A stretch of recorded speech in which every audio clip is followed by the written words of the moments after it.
Hi, my name is Jan Benham, founder of the Institute of Aromatherapy and Aroma Shoppe. I'm here today to show you how to make a neck firming oil. It's kind of like a part 2 from the last tutorial, where I showed you how to make firming products made from seaweed. So today, what I'm going to be using is an oil, and specifically hazelnut oil. Now, hazelnut oil has got very special properties. It's very light, so it penetrates the outer layer of the skin easily, making it a superb oil for use around the eyes. It is stimulating to the circulation with astringent properties, making the oil beneficial for alleviating puffiness around the eyes. It's also great for oily and combination skins, and it's very effective on acne. So you can see a hazelnut oil, which I've measured out deliberately 45 ml into this bottle, is a superb, very light oil, and it's great for use on the skin, and you can use it morning, noon and night. It also penetrates very easily, so it's basically, it can be non-oily, but although it is oily, of course. So the recipe: to 30 ml of oil, we add fennel 3 drops, cypress 5 drops, lemon 4 drops, and frankincense 3 drops. So what are these essential oils that we add to this oil? Well, let's take frankincense. That's fennel. So I'll take frankincense. So frankincense, it is an astringent. It's rejuvenating and extremely beneficial to the skin. It helps to preserve a youthful complexion. Frankincense has a tonic effect on the skin, helping to restore some slack-looking skin while slowing down the appearance of wrinkles, whilst reducing wrinkles that have already formed.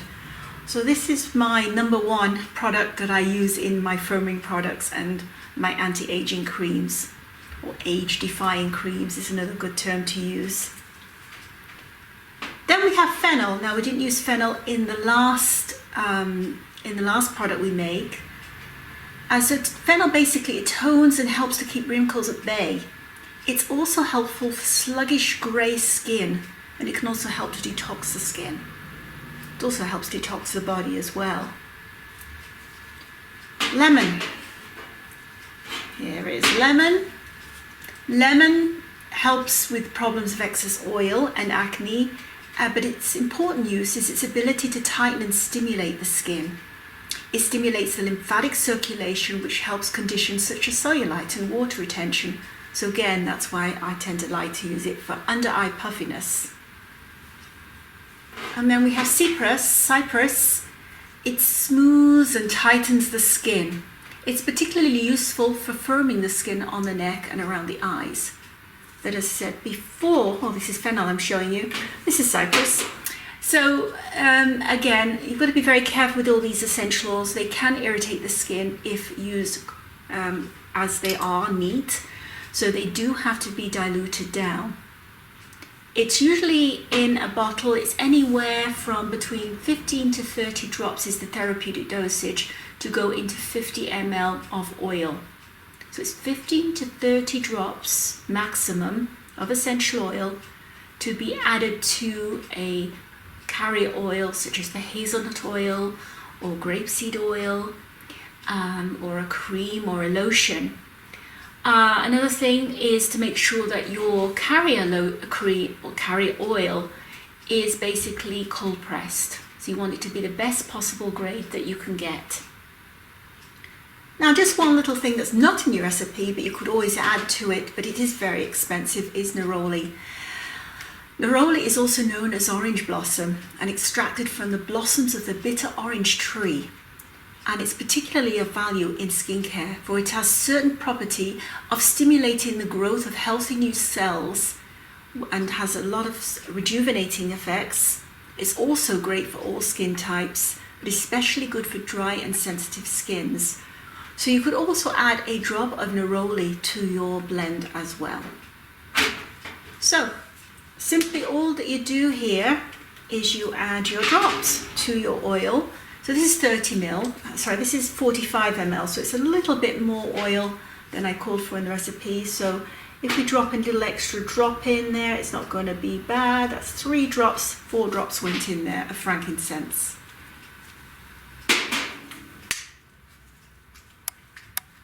Cypress, 5 drops.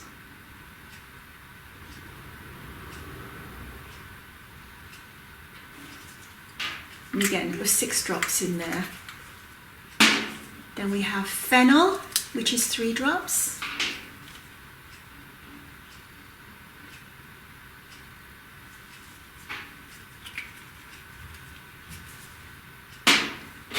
And then we have lemon, which is 4 drops.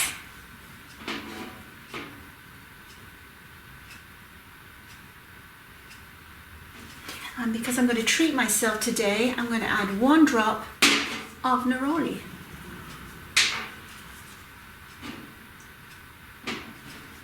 Two drops went in there. That's a very good treat. So as I said, the problem with neroli, it's a very expensive essential oil. Just give it a good shake. And open. It's too bad we can't get smell on camera.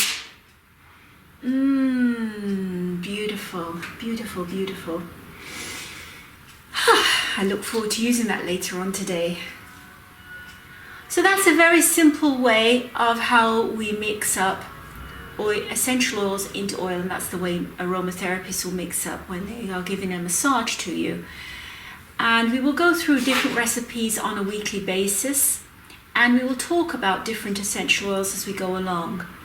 If you want to learn more about essential oils, then you have to learn then the chemical properties of each essential oil.